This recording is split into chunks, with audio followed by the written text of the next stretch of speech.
Hey guys, my name is n8n, and today we'll be going through the first part of this automation workflow where we'll be passing data from Airtable, right? Airtable into Buku, which is an accounting software system, by using n8n, which is a low-code automation platform where we'll be building this whole workflow. In this video, we'll also be covering how we can get the exchange rate through the Open Rate Exchange API and apply it to these the payments, right? So in this case, this is a payment in British pounds, and we are able to get the actual exchange rate. So here's the workflow that I've created beforehand. It's just a simple flow chart, right? It looks simple, but it can get complex, as you can see here. There's a lot of other points to consider, right? So it'll start off from a trigger from Airtable, where maybe a customer fills up a form, and through the form you'll populate that table, which is this table, right?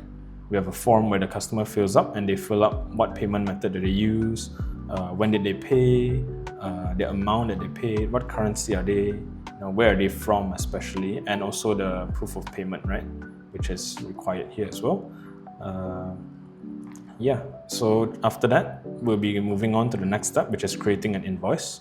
So if the customer exists as well, you also check if they have an invoice which exists inside the accounting software already. If there's no invoice, you then create a new invoice as well using whatever product or item that they paid for, right? Including the tax code, right? Tax code ID is the SST, right? Whether or not SST is applicable to them, And through that, we'll be creating a payment. We'll then add in the payment fees, the payment method based on their payment method, etc. And lastly, attach proof of payments. And that is all. Rather simple. It looks rather simple, but it can get complex, as you can see here, right? And I'll be using the staging server in this sense because, there's sensitive information in the production server. However, in the staging server, we are not able to upload payment as the URL that Buku uses is faulty. So firstly, we'll be starting off with a webhook from above, right? Just a simple webhook. Just a simple webhook where we want to get the response immediately whenever we tick this, right? We'll be following this field where we check this, we want to capture that info straight away, right? From then on, we hit towards Airtable, right? In this case, we have the data already. If you do not, try to populate one, right? Get some demo data.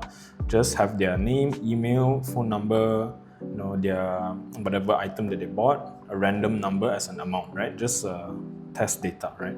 Then hit on to automations. You will need to be in the, team plan. So the free account will not be able to run a script. But so we just set this up, right? I'll just create a new one, new automation, right? So the trigger is when record matches the condition. In this case, in this table, which is table 1, we add the condition when completed all payment is ticked, it's checked, right? Then after that, we choose run script, which is here, run script. So this is a script that I have prepared beforehand, right? So this script essentially gets the data from Airtable, right? All of this data from here. Let me just open it up. So it essentially gets the data from there, and all this data, the phone, customer email, name, everything, and it'll pass it to the webhook, which is over here, where it will be catching the data. So I'll just briefly go through each line, right? So this essentially just puts this all into one data, so it can be sent over through this webhook URL, right? So this webhook URL, you have to take from this URL, right? This URL, copy it, and then you have to paste it in here, right? This URL. You can also put it as an input, which I'll show later, but I put it here in case the input data doesn't work, right? You can put it as an input variable here, or you can take it straight away from here, right? It's like a fail-safe for me because I had issues with this earlier on, right? Then this is just to build the query parameters for webhooks, right? For it to read properly, right? You can actually stop here already, but after this, it's just for me to test and see if it's working, if this script is working or not, right? So yeah, so after you've set up the script, you have to add input variables, right? And to add input variables, you have to click here, add input variable, copy this, paste, and select customer name, for example, right? You have to set it up for each of the variables that you'll be pulling. So in this case, it'll be all of this: email,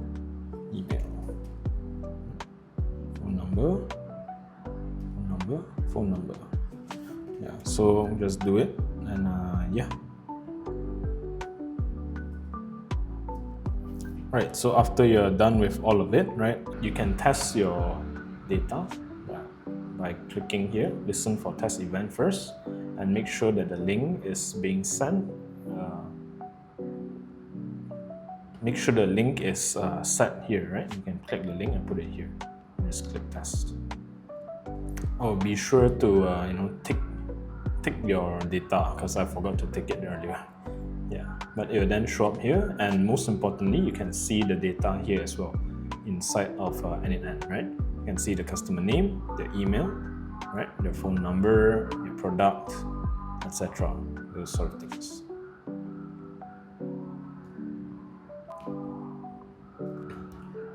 Right, so you can see that the test is successful.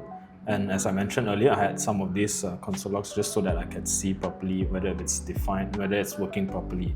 So in this case, I know that it's from a previous script, right? As payment method 2, but I never included payment method 2 here, so that's why it's undefined. Yeah.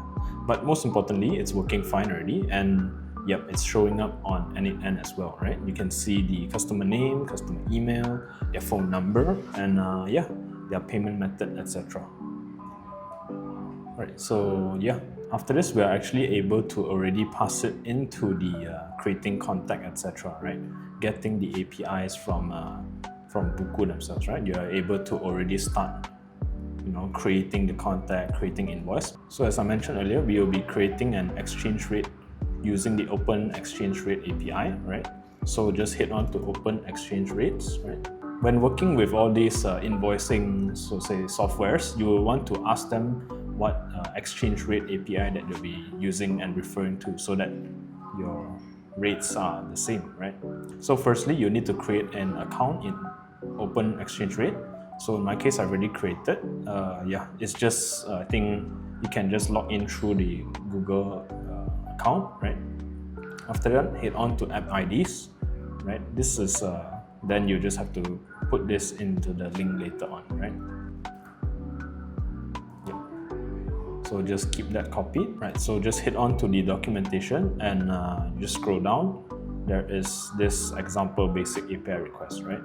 We'll always be using the USD as the default currency because we're on a free plan. Yeah.